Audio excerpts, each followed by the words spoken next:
Halo teman-teman semua, perkenalkan nama saya Soleman Lerwora. Saya dari Fakultas Ilmu Sosial dan Ilmu Politik, Program Studi Ilmu Politik. Pada kesempatan ini, saya akan menjelaskan materi tentang corak kekuasaan, bentuk, sumber, dan basis material dalam ekonomi politik. Materi ini penting karena ekonomi politik membahas hubungan antara kekuasaan, negara, pasar, dan masyarakat dalam proses distribusi sumber daya. Yang pertama, corak kekuasaan dalam ekonomi politik. Corak kekuasaan adalah pola atau karakter bagaimana kekuasaan dijalankan dalam hubungan ekonomi dan politik. Dalam ekonomi politik, corak kekuasaan terlihat dari siapa yang menguasai alat produksi, modal, dan kebijakan negara. Menurut pemikiran Karl Marx, kelas yang menguasai alat produksi biasanya juga memiliki pengaruh dominan terhadap negara dan kebijakan politik. Jenis corak kekuasaan. Yang pertama ada corak oligarkis. Kekuasaan berada pada kelompok elit kecil yang memiliki kekayaan besar. Contohnya, pengusaha besar mampu mempengaruhi kebijakan investasi, proyek nasional, atau izin tambang. Yang kedua, corak birokratis. Kekuasaan dijalankan oleh aparatur negara dan lembaga pemerintahan. Contohnya, kementerian menentukan sektor pembangunan yang memperoleh anggaran terbesar. Yang ketiga ada corak kapitalistik. Corak ini menunjukkan dominasi pasar dan pemilik modal. Perusahaan besar sering memengaruhi regulasi tenaga kerja, industri, dan investasi. Yang keempat ada corak populis. Kekuasaan dijalankan untuk memperoleh dukungan rakyat melalui kebijakan ekonomi. Contohnya, subsidi BBM, bantuan sosial, atau BLT. Yang kedua, bentuk kekuasaan dalam ekonomi politik. Bentuk kekuasaan adalah wujud nyata alat yang digunakan untuk mempengaruhi pihak lain.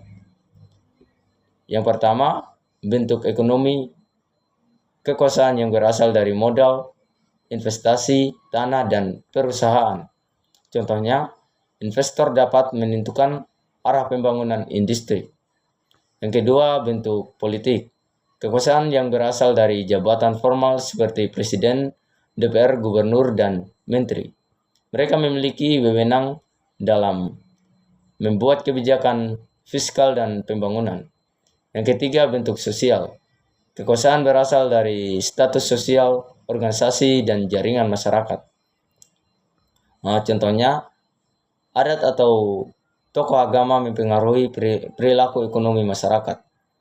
Yang keempat, bentuk informasi kekuasaan berasal dari penguasaan media, data, dan opini publik. Di era digital, media sangat kuat dalam membentuk persepsi masyarakat terhadap kebijakan ekonomi. Yang ketiga, sumber kekuasaan dalam ekonomi politik. Sumber kekuasaan adalah asal kemampuan seseorang atau kelompok untuk mempengaruhi kebijakan dan distribusi sumber daya.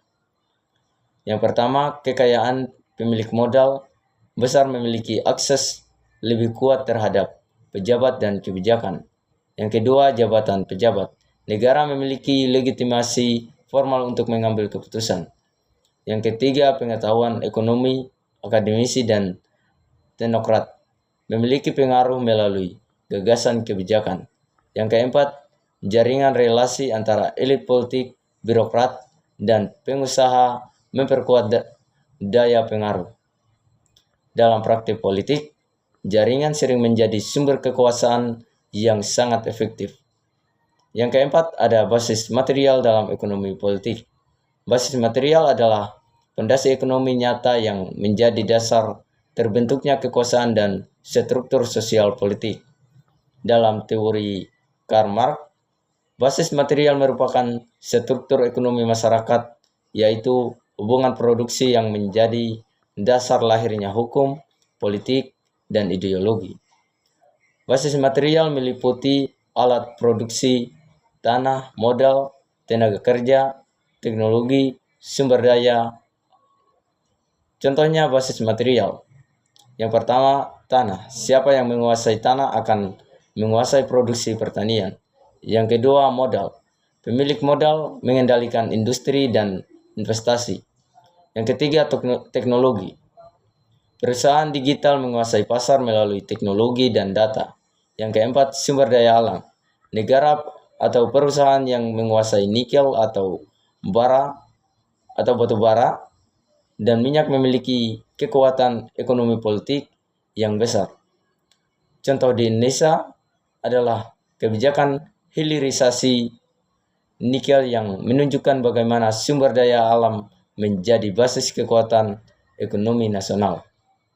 Kesimpulannya, corak kekuasaan menunjukkan pola dominasi, bentuk kekuasaan menunjukkan alat yang digunakan, sumber kekuasaan menjelaskan asal pengaruh, dan basis material adalah fondasi ekonomi yang menopang seluruh struktur politik.